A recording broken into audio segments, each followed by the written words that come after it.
Os irmãos e irmãs da Paróquia São Judas Tadeu, da comunidade São Vicente de Paulo, mais uma vez, como de costume, às sextas-feiras, o nosso programa Voz do Pároco, hoje um pouco de atraso devido aos compromissos aqui com os equipamentos de filmagem.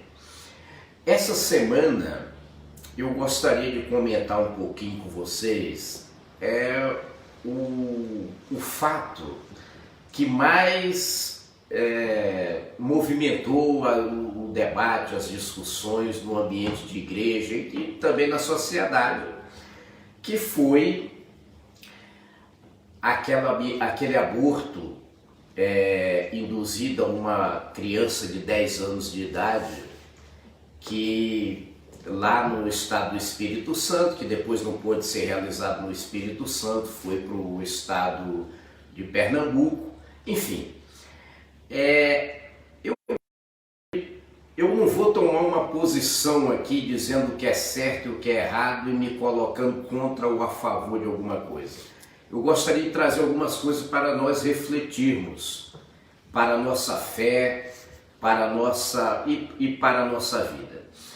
A primeira coisa que eu gostaria de dizer é que nós precisamos ficar mais atentos para elaborar a nossa discussão a partir de uma relação entre princípio e circunstância. Quando nós falamos de fé, quando nós falamos de religião e vamos analisar a atitude das pessoas a partir da religião e a partir da fé, nós precisamos tomar muito cuidado entre essa relação de princípio e circunstância. Princípio. O princípio da defesa da vida. O princípio do não matar. Isso é um fato, que nós precisamos estar atento a ele.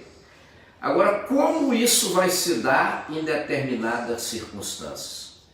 Obviamente que o princípio de dizer não a qualquer ação abortiva é um princípio muito caro para nós. Agora, em que circunstância isso está se dando, né? E aí eu acho que é preciso ficar muito atento a esse tipo de coisas, porque muitas vezes nós acabamos nos traindo por não saber estabelecer essa relação. O princípio de dizer não ao aborto é um fato.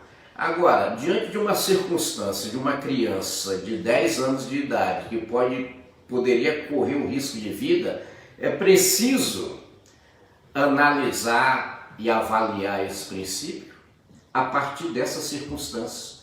Nós não podemos simplesmente cegar os olhos e dizer defendemos esse princípio sem dialogar com a família, sem dialogar com a ciência, sem dialogar com a medicina, sem dialogar com a ética médica.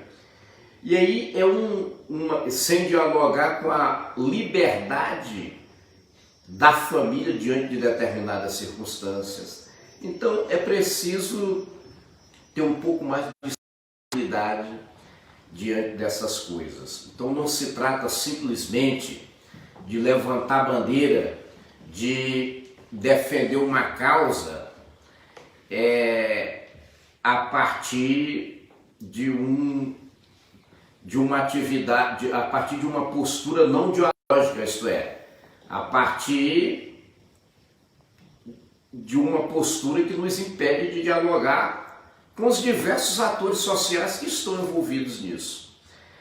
A segunda coisa que eu gostaria de dizer: nós não vivemos mais em uma sociedade teocrática, isto é, não é a doutrina religiosa que define a ação das pessoas. Nós vivemos em uma sociedade democrática, que as leis, elas são produto de um consenso entre os diversos grupos e os diversos indivíduos que existem na sociedade. Nós não vivemos numa sociedade só de católicos, muito pelo contrário. Quando a Igreja Católica, quando o cristianismo chegou aqui, já existiam outros povos e outras religiões. E existe um grande número de pessoas na sociedade hoje que não são cristãos.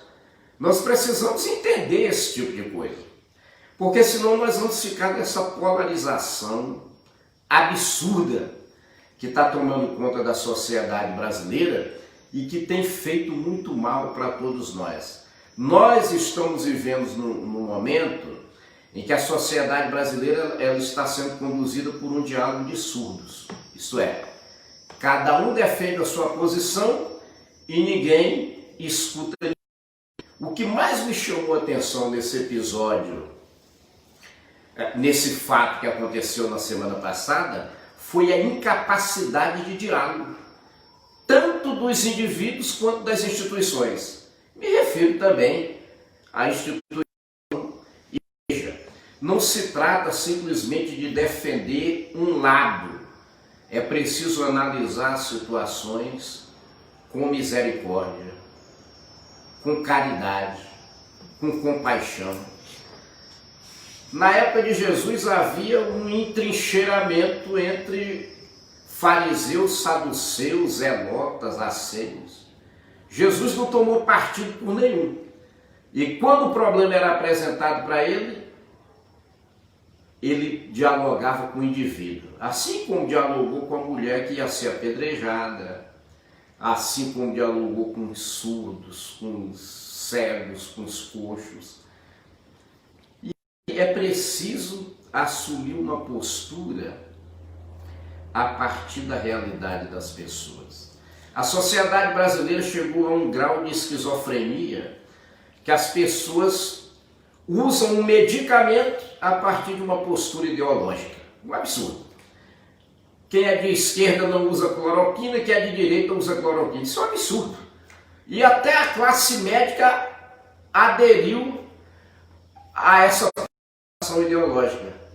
Ou nós aprendemos a conversar, a dialogar, a ouvir os outros, a analisar os problemas a partir da perspectiva de quem está sofrendo, ou então nós vamos continuar nesse diálogo de surdos, nessa postura não dialógica, isto é, evitando a conversa e o diálogo, e não vamos chegar a lugar nenhum.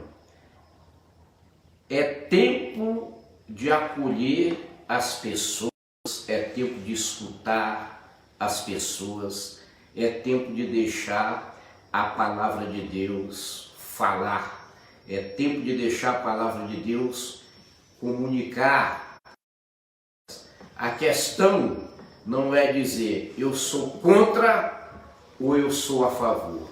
A questão é escutar, analisar, perceber o que está acontecendo e assim assumir uma postura a partir da caridade.